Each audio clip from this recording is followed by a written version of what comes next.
I will be chairing this session, and I have some housekeeping for you before we proceed. We are I have to remember this myself. We are a diverse group of people in the room. We don't all use English as a first language, so please speak slowly and clearly. I'm Irish, and that's going to be very difficult. Can you all please now set your cell phones on silent if you have not done so? So please respect the space, that means each other in it, and crucially the time. I will be paying close attention. Speakers, you have 15-minute slots. I will alert you from the side when you have spoken for 10 minutes, and I will also make myself known when you have 1 minute left. So you will speak for 13 minutes, and we will have 2 minutes at the end of each slot for questions from the floor or from Facebook Live. That brings me on to the next point. Speakers, we are live streaming, so please don't share any information that is embargoed, confidential, or sensitive. Please do not swear either. I also will struggle with that. Okay, questions from the floor. Please make them questions. I don't want any big long speeches from the floor. We have 55 minutes at the end of the session, and we will be debating at the end. So please keep your questions. When you move to either of the mics on either side of the room, please introduce yourself using your name and organization if applicable. I'm almost done. I will be checking in with Yanis and Nick at the back for any comments and questions on Facebook. And once again, just for the people who don't want to appear in photographs or live streaming, you need to sit in any of the last 4 chairs, any row on this side. Thank you very much, and welcome to the PrEP in Europe Summit 2019. Before you clap, don't clap yet. I'm going to hand over to Gus and a few others, Magda and Rosalind, to say a few words about why we're here today. Thank you. Yes, hello. I am Gus, and I'm coordinator of PrEP in Europe, which is hosted by NAM, aidsmap in London, and is a partnership of, I think, 7 European HIV NGOs who help to guide us. And it's great to see this room full, to see you all here, to see people who I've spent a lot of energy getting here. And I think it's going to be a great meeting. So thank you all for turning up. People still ask me why I, a 63-year-old gay guy who's been living with HIV since 1985, should be so interested in PrEP. And I have 3 answers to that. One is because I do it for the guy I used to be, I was going to show a picture of myself when I was 22, but anyway, it'll just be so gorgeous you wouldn't be able to think of anything else.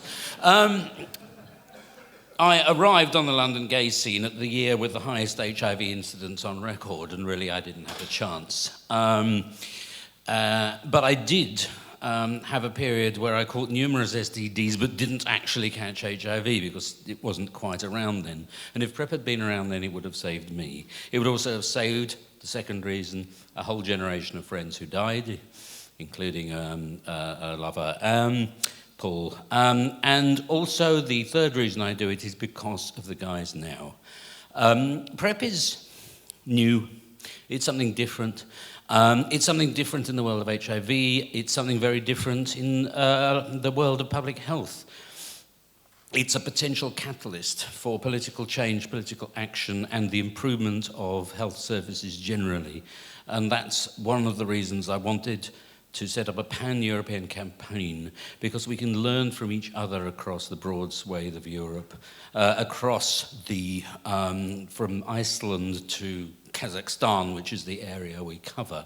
We have many lessons to learn from each other, and I hope we will learn them this weekend and take them forward.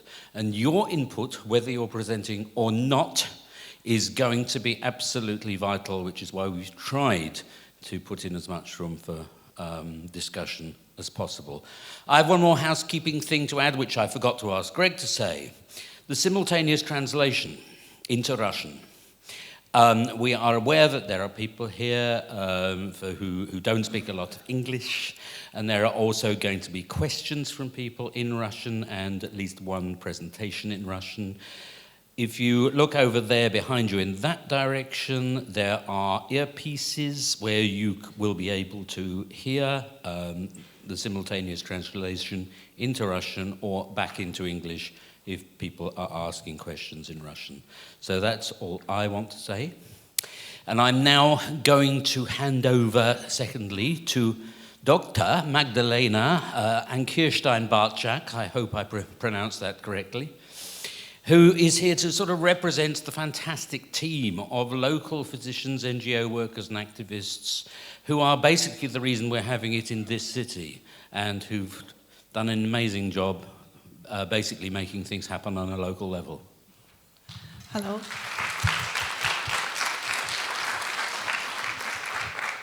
Hello, my name is Magdalena. I'm the chair of the Foundation for Social Education, and it's a great honor to be here. I would like to also welcome you in Warsaw because I'm based, working and living in Warsaw right now.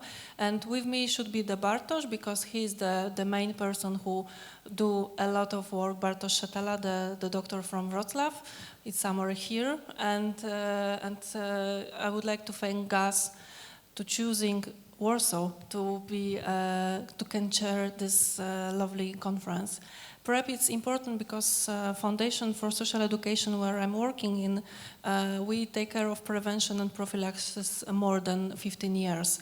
So it's very important also to see that Central and Eastern Europe is also including from this PrEP working, and we trying as much as possible to do in PrEP. You know that it's not so easy like in Western Europe, so it's this kind of conference here in Warsaw. It's also a great opportunity to show how hard we try to work, and during these 3 days you will have some presentation from my Polish colleagues who are doing much more in PrEP than me, and I'm finger crossed to check for their presentation, and it's really hard work here in Poland, but also there will be few information and presentation from other Eastern Europe country. And thank you for being here in Warsaw. Thank you for support us and Central and Eastern Europe. You have also here, there is Anya, and there is outside the volunteers from my foundation helping you if you have any question about Warsaw, where to go in the evening time. Don't hesitate to contact with them and they will inform you everything. And again, main thank you to Gus for everything you do. I know how long and how many hours we spent together on the thesis and other team working and preparation this gorgeous and extremely important conference. So welcome in Warsaw.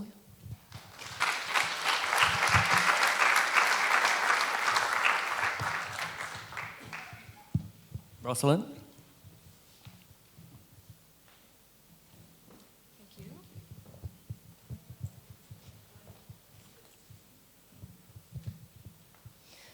Good evening, everybody. Good afternoon, good morning to those of you on Facebook.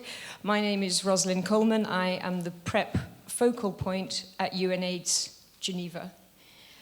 And at UNAIDS, of course, we're interested in prevention writ large. We have the Prevention Coalition, we talk about combination prevention, but I find that PrEP has brought such energy now to the prevention conversation, and I want to thank all of you who have been pioneers in that. I've just come out of a one-day meeting with 3 different countries in what we would call, I suppose, Central Europe, Poland, Turkey, and Hungary, and hearing about the problems and the direction that they feel the politics in their country is going has again given me more determination. And I think we're going to hear a variety of views here. We've got the fantastic examples that we hear from some of the Western European countries. And then as we move across Europe, I've been shocked, and I suspect a lot of us will be shocked at the different situations. But what I found is how PrEP energizes the conversation, how PrEP brings us together. So I would like to thank Gus, all our other members of the steering committee for the energy that's gone into this. It's a pleasure to be here. I'd also like to thank Timur in the front row. A lot of UNAIDS work in Europe, in Western Europe, is done with ECDC, particularly in data collection. I look forward to learning a lot from you. It's a pleasure to be here and to sharing what little I know and what little experience I can bring from the rest of the world. Thank you. Thank you, Rosalind.